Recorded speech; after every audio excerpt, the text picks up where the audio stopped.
Ulster University of UK, which is always known for its low fee structure and its good ranking.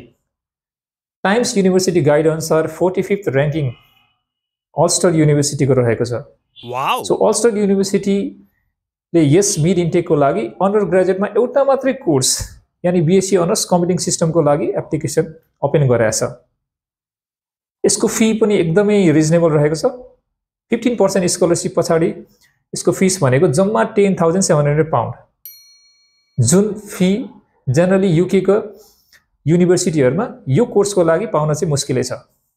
यसको entry requirements भने पनि एकदमै general रहेको छ.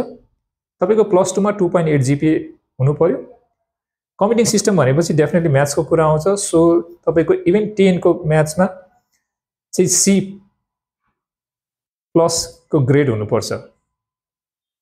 त्यसैगरी आईएल्स र पीटी भनेको म्यान्डेटरी हो. आईएल्स मा 6 नट लेस देन 5.5, पीटी गर्नु भएको छ भने 55 not less than 51.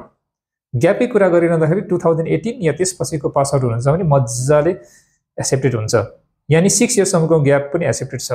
So Ulster university London क्याम्पसमा यति रिजनेबल फीमा यही मे इन्टेकमा कम्प्युटिङ सिस्टममा तपाई ब्याचलर्स कोर्सको लागि जान चाहनुहुन्छ भने this is the right time to contact us.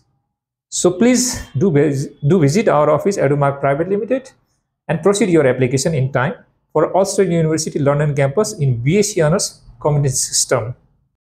Edumark.